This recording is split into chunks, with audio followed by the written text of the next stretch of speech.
સમાચાર મહીસાગરથી સામે આવી રહ્યા છે, જ્યાં માવઠાએ વિનાશ વેર્યો છે। મહીસાગર જિલ્લામાં માવઠાએ વિનાશ વેર્યો હોવાનું સામે આવ્યું। સમાચાર મહીસાગરથી સામે આવ્યા।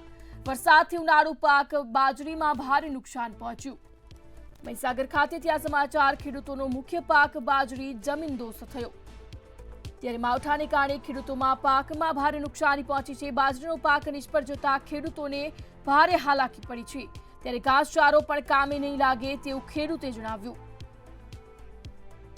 ત્યારે મહીસાગર ખાતે ખેડૂતોને ભારે નુકસાન પહોંચ્યું। કમોસમી માવઠાને કારણે ખેડૂતોને ભારે નુકસાન। સરકાર પાસે ખેડૂતો દ્વારા સહાયની માંગ કરવામાં આવી। જીવન ટકાવી રાખવા સહાય આપવા ખેડૂતો દ્વારા માંગ કરવામાં આવી, જ્યારે ખેડૂતનો મુખ્ય પાક બાજરી જમીનદોસ્ત થઈ ગયો છે।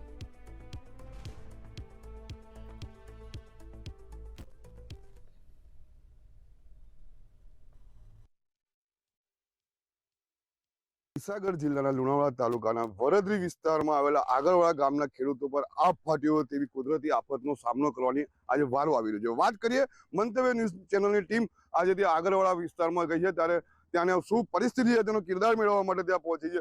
હું આપને દ્રશ્યોમાં બતાવીશ કે બાજરીનું 50 એકરની અંદર કરેલી બાજરીના પાકને કેવું માબક નુકસાન થયું છે। વાત કરીએ તો આજે ખેડૂતોનું જે ઘાસ કહેવાય એ બી આજે બિલકુલ નષ્ટ થઈ ગયું છે।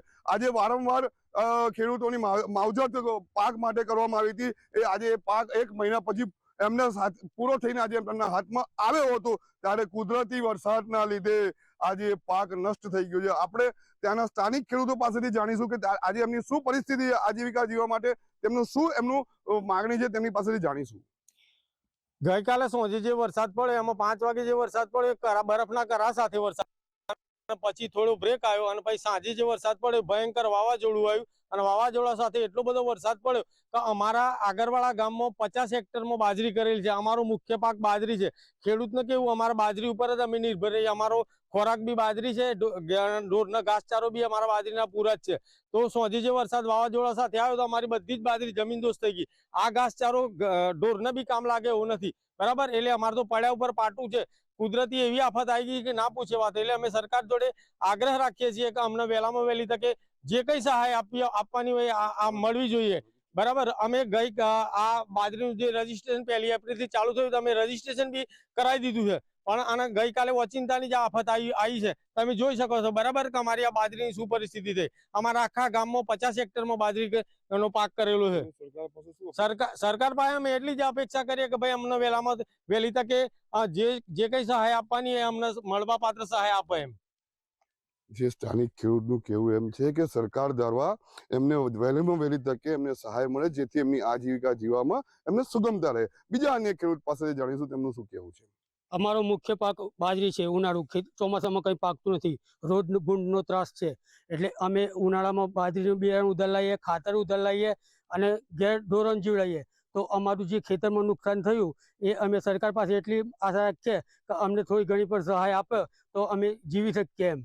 અમારો કોઈ બાજરી સિવાય કોઈ અમારો આધાર નથી। આ ખેડૂત ભાઈનું કહેવું એમ છે કે બધું ઉધાર લાવ્યા અને આજે નુકસાનમાં ગયું, આજે ઉગે નહીં તો એમની આજીવિકા પર ઘણા મોટા પ્રશ્નો ઉભા થઈ રહ્યા છે। વાત કરીએ તો એમને કેવી રીતના આજીવિકા જીવી એના માટે તે સરકાર પાસે ક્યાંક ને ક્યાંક સહાયની અપેક્ષા કરી રહ્યા છે। અન્ય એક ખેડૂત પાસે જાણીશું કે એમનું શું કહેવું છે અને એમની શું માંગ છે। અમારે ચોમાસામાં કે બીજી કોઈ જાતે કશું થતું નથી અને આ બસ અમારે ઉનાળાની બાજરી એકલી જ થાય છે। ગમે તે એટલી કોશિશ કરીએ પણ ચોમાસામાં આ ત્રાસ ના દેખીએ। હવે ભૂંડાનો બધાનો ત્રાસથી અમારે કશું પાકતું નથી। હવે આ ઉનાળાની બાજરી થાય તો ઉનાળાની બાજરીમાં આ વાવાઝોડાના કારણે અમારી આખી બાજરી નષ્ટ થઈ ગઈ છે। હવે અમારો કોઈ આધાર રહ્યો નથી। કોઈ બી હિસાબી કરીને અમે સરકાર તરફથી એટલી જ માંગણી કરીએ છીએ કે થોડી ઘણી અમને સહાય કરી આપે। સરકાર પાસે આજીવિકા માટે ક્યાંક સહાયની અપેક્ષા ની મીટ માંડીને બેઠેલા આગળવાળા ગામના ખેડૂતોને સહાય મળશે તેવી અપેક્ષા છે।